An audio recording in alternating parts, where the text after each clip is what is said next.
जय हिंद साथियों, स्वागत है आपका self study classes YouTube channel में। जिन भी साथियों ने दोस्तों अभी तक सेल्फ स्टडी क्लासेस का ऐप डाउनलोड नहीं किया, वो ऐप जरूर डाउनलोड करें। हमारी ये दोस्तों डाउट्स वाली क्लास होती है, यानी कि जो डाउट्स वाले क्वेश्चन होते हैं उन पर हम डिस्कस करते हैं। ठीक है, ऐसी ही दोस्तों बहुत सारी पहली क्लास हो चुकी हैं, आप उन क्लासों को जरूर देखिए। ये क्वेश्चन हमेशा आते हैं और डाउट्स में हम गलत करके जरूर आते हैं। तो दोस्तों हिंदी साहित्य का कोर्स लॉन्च किया गया है, तो उस कोर्स में आप एडमिशन ले सकते हैं सेल्फ स्टडी क्लासेस ऐप के माध्यम से, है ना। मॉडल पेपर, हिंदी साहित्य की टेस्ट सीरीज, ये सारे के सारे कोर्स लॉन्च किए गए हैं। ठीक है, तो एडमिशन जरूर लें। अब आपको एक क्वेश्चन आपसे पूछा जाता है, रश्मि किसकी रचना है? चार विकल्प है, महादेवी वर्मा की, दिनकर, प्रतिभा अग्रवाल या फिर अलका सरावगी। अब ऐसा अगर क्वेश्चन आता है तो कई लोग कंफ्यूज होते हैं। कैसे कंफ्यूज होते हैं? डाउट्स नंबर एक, रश्मि और रश्मि रथी, है ना। तो रश्मि तो यहां पूछा गया, तो यहां तो उत्तर आपका महादेवी वर्मा हो जाएगा। लेकिन यहां पर रश्मि रथी पूछा जाता तो उत्तर दिनकर होता। याद रखते ना, कई लोग कंफ्यूज होते रश्मि और रश्मि रथी में। तो रश्मि महादेवी वर्मा जी की रचना है और ये महादेवी वर्मा जी की बौद्ध धर्म से प्रभावित रचना है। कई बार ऐसा भी पूछा जाता है कि महादेवी वर्मा की कौन सी रचना बौद्ध धर्म से प्रभावित है, तो ये रश्मि रचना है महादेवी जी की। ठीक है, बाकी रश्मि रथी किसकी रचना है? दिनकर की। डाउट्स नंबर एक क्लियर है ना। अब बात करते हैं दोस्तों डाउट्स नंबर दो की, पिता कहानी के लेखक कौन है?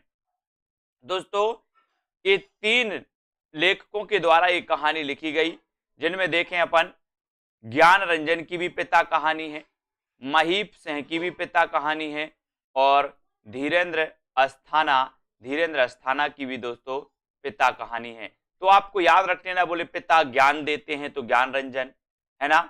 महीप रहते या समीप रहते हैं, ऐसे कर लेना, महीप या समीप रहते हैं पिता, तो महीप सिंह की भी दोस्तों क्या है ना, ये पिता कहानी है। धीरेन्द्र अस्थाना, और दोस्तों धीरे धीरे पिता हमारा क्या करते हैं? ज्ञान बढ़ाते हैं, है ना, हमारा पालन पोषण करते हैं।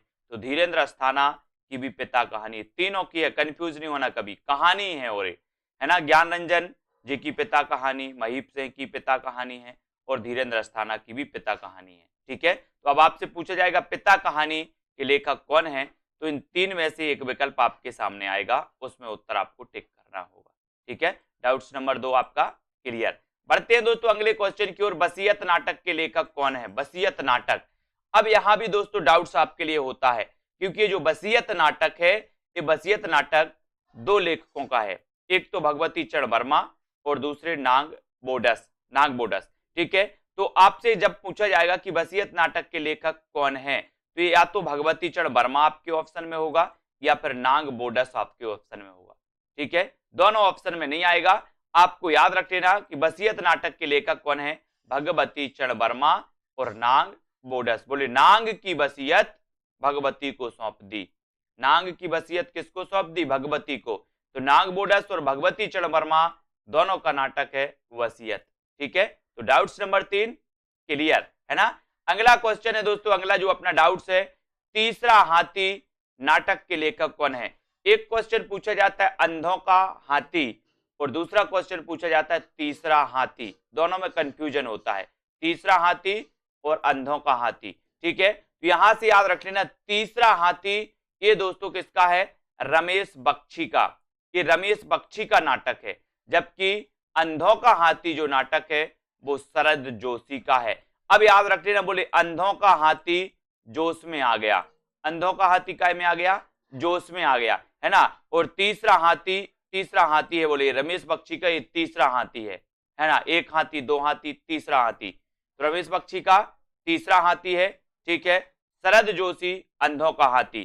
ठीक है, तो क्लियर। डाउट्स नंबर आपसे पूछा जाएगा तीसरा हाथी के रचनाकार कौन है, तो आप उत्तर लगा देना रमेश बख्शी।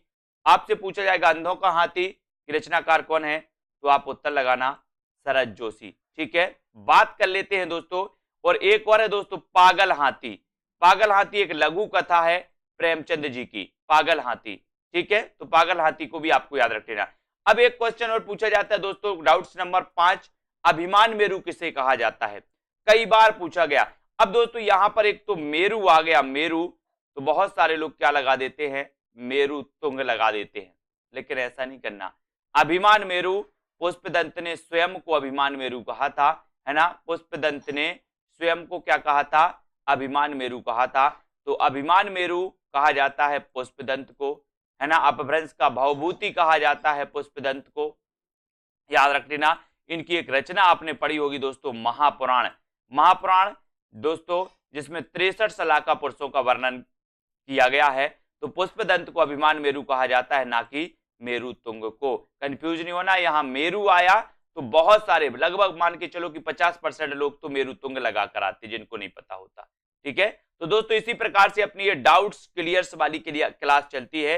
आप जुड़े रहें, वीडियो को लाइक करते रहें और इसी प्रकार से निरंतर अध्ययन करते रहे। ऐसे डाउट्स वाले ऑप्शन, डाउट्स वाले वीडियो आप तक आते रहेंगे। ठीक है, वीडियो को आपको लाइक करना है और दोस्तों सेल्फ स्टडी क्लासेस ऐप से जुड़ जाना है। ऐप को अभी डाउनलोड कर लेना है और कोर्स में जिनको एडमिशन लेना है वो जल्दी कोर्स में एडमिशन ले, चाहे मास्टर कैडर वाले हों, चाहे UP TGT PGT junior TET वाले हों, एचपी टेट, एच टेट या फिर यूके एलटी वाले हों। ठीक है, सभी लोग दोस्तों एडमिशन जरूर लें हिंदी साहित्य के लिए, और जहां पर आपको टिरकी वीडियो, विस्तृत अध्ययन, topic wise test, live class है, सारी चीजें मिलने वाली है। ठीक है, तो आज के इस वीडियो के लिए बस इतना ही।